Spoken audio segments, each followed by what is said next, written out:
जीवन की इस आपाधापी में हर कोई परेशान नजर और चिंतित नजर आता है।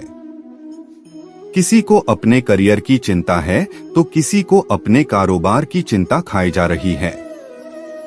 पढ़ने लिखने वाले छात्र को अपनी परीक्षा की चिंता है तो माता पिता को अपने संतान के भविष्य की चिंता है।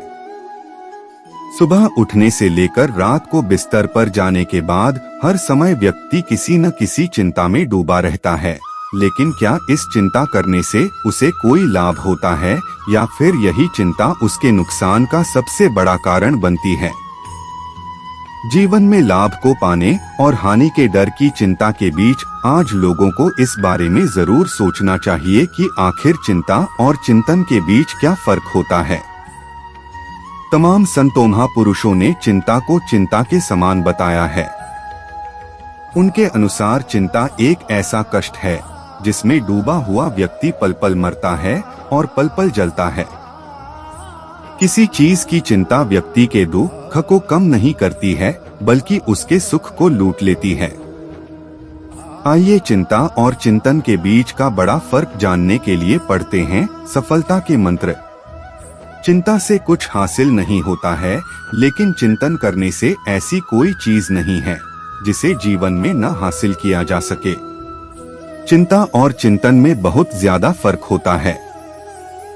इन दोनों के बीच वही अंतर होता है जो एक आत्मविश्वास भरे स्वस्थ व्यक्ति और रोगी व्यक्ति के बीच होता है। जितना समय हम किसी काम को करने की चिंता में लगाते हैं, यदि हम उतना ही समय उस काम को करने में लगाएं तो यकीन माने व्यक्ति के जीवन में चिंता जैसी कोई चीज नहीं रह जाएगी। व्यक्ति के जीवन में काम कभी भी अधिक नहीं होता है। ये तो चिंता है जो उसे अधिक से अधिक बनाती ही जाती है। चिंता बिल्कुल शहद की मधुमक्खी की तरह होती है, जिसे जितना हटाओगे वह उतना ही चिपटती चली जाएगी। व्यक्ति को कभी भी भविष्य की चिंता नहीं करनी चाहिए, क्योंकि उससे उसके जीवन में कोई कार्य सिद्ध नहीं होता है। यदि किसी को चिंता ही करनी है तो उसे अपने चरित्र की चिंता करनी चाहिए। श्रीमद् भागवत गीता में भगवान कृष्ण के उपदेशों का वर्णन है। गीता के ये उपदेश श्री कृष्ण ने महाभारत युद्ध के दौरान अर्जुन को दिए थे। गीता में दिए उपदेश आज भी उतने ही प्रासंगिक हैं और मनुष्य को जीवन जीने की सही राह दिखाते हैं। गीता की बातों को जीवन में अपनाने से व्यक्ति को खूब तरक्की मिलती है। गीता एकमात्र ऐसा ग्रंथ है जो मानव को जीने का ढंग सिखाता है। गीता जीवन में धर्म, कर्म और प्रेम का पाठ पढ़ाती है।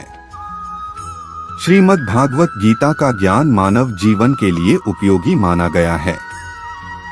गीता संपूर्ण जीवन दर्शन है और इसका अनुसरण करने वाला व्यक्ति सर्वश्रेष्ठ होता है। गीता में श्री कृष्ण ने कर्मों के बारे में बताया है।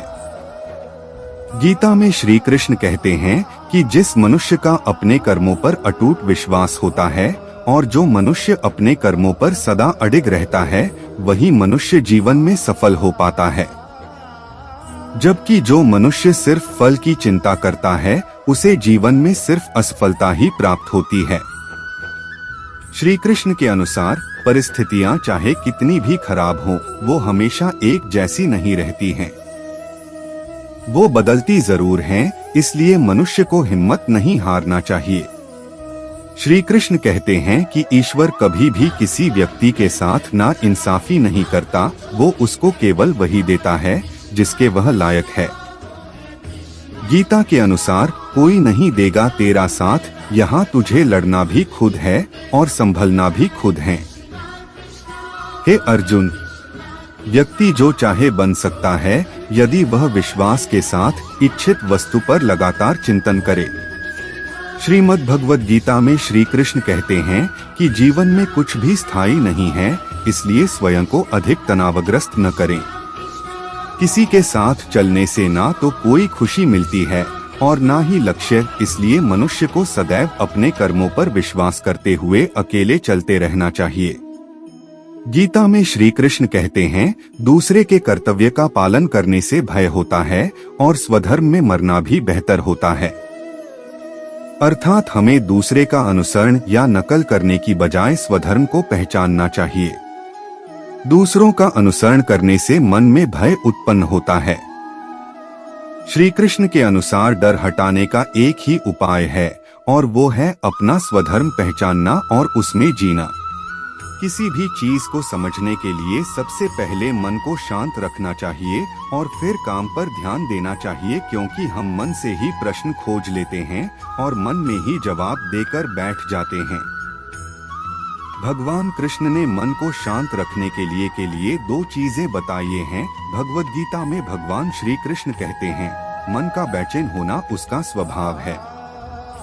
हमारे मन को लगता है कि अगर वह अलग अलग बातों के बारे में सोचता रहेगा तो हमें आने वाली हर मुश्किल और मुसीबत से बचा लेगा, पर ऐसा होता नहीं है। हम अपने जीवन का काफी अधिक समय सोच विचार करके परेशान होने में निकाल देते हैं। भगवान श्री कृष्ण कहते हैं कि मन का यह स्वभाव बदलना मुश्किल जरूर है, असंभव नहीं। अच्छा, अब आप एक बात बताइए, क्या आप कौए को कह सकते हैं कि वो काम की आवाज ना करे? या फिर क्या आप किसी मेंढक को कह सकते हैं कि वह पानी देखते ही ऊंची छलांग ना मारे? हमारे मन का भी कुछ ऐसा ही है। जीवन में कुछ भी होता है, अच्छा या बुरा, हमारा मन उस पर काम करने लगता है। काम से मेरा मतलब है चिंता करना, व्याकुल होना। कोई बुरी बात होती भी नहीं है और मन परेशानी की ऊंची लपटें लेने लगता है। कभी कभी तो मुझे ऐसा लगता है कि हम में से कई लोग सिर्फ परेशान होने के लिए जीते हैं। सारी परेशानी, पीड़ा, दुविधा अक्सर हमारी मन की बनाई हुई कहानियां होती हैं। भगवान श्री कृष्ण हमें हमारे मन को शांत और स्थिर करने के लिए दो उपाय देते हैं। पहला, ध्यान लगाना या मेडिटेट करना। दूसरा, वैराग्य भाव सीखना। अब ध्यान या मेडिटेशन शब्द सुनते ही आप में से कई लोग कहेंगे कि आप आंख बंद कर सांसें अंदर बाहर नहीं ले सकते। यहाँ हम सब गलती कर बैठते हैं। मेडिटेशन या ध्यान का मतलब सिर्फ आंख बंद कर बैठना नहीं होता। मेडिटेशन का मतलब होता है अपना पूरा ध्यान किसी चीज पर लगाना और उसे हटने नहीं देना। अगर आप रोटी बना रहे हैं तो सिर्फ उस बात पर ध्यान दीजिए। अगर आप पिक्चर देख रहे हैं तो अपना पूरा ध्यान पिक्चर पर लगाएं। यह मत सोचिए कि पिक्चर देखकर आप अपना कितना वक्त बर्बाद कर रहे हैं। जब आप जीवन के हर छोटे बड़े काम को पूरे ध्यान से करते हैं तो आपका जीवन ही एक मेडिटेशन बन जाता है। ऐसे जीवन में शांति, स्थिरता, साहस और सफलता का होना अनिवार्य है। वैराग्य भाव दूसरा उपाय। वैराग्य का अर्थ यह नहीं कि आप सब कुछ छोड़कर जंगल में जाकर बैठ जाएं। वैराग्य का सच्चा अर्थ है कि आप जो काम कर रहे हैं उसका क्या नतीजा या रिजल्ट निकलेगा उसकी चिंता ना करें। जैसे अगर आपने कोई इंटरव्यू दिया, आप यह कर सकते हैं कि पूरे मन से तैयारी करें और अपना बेस्ट देकर आ जाएं। वह नौकरी मिलना या ना मिलना आपके हाथ में नहीं है। इस नतीजे के पीछे अलग अलग चीजें हैं जो आपके बिल्कुल कंट्रोल में नहीं। तो जिस चीज के बारे में आप कुछ कर नहीं सकते उसके बारे में चिंता भी ना करें। यही वैराग्य का सच्चा मतलब होता है। और यही है भगवान श्री कृष्ण का दूसरा उपाय मन को चिंता की लपटों से बचाने का। याद रखिए, आप पूरे के पूरे इंसान हैं। समझदारी, संयम और कुशलता से भरे इंसान। आपका मन जब भी कौए की तरह अलग अलग बातों पर आपको परेशान करने लगे तब अपने मन को भी प्यार से समझाइए और शांत कर लीजिए। बस अपने ऊपर विश्वास रखिए कि आप कभी अपना बुरा नहीं होने देंगे।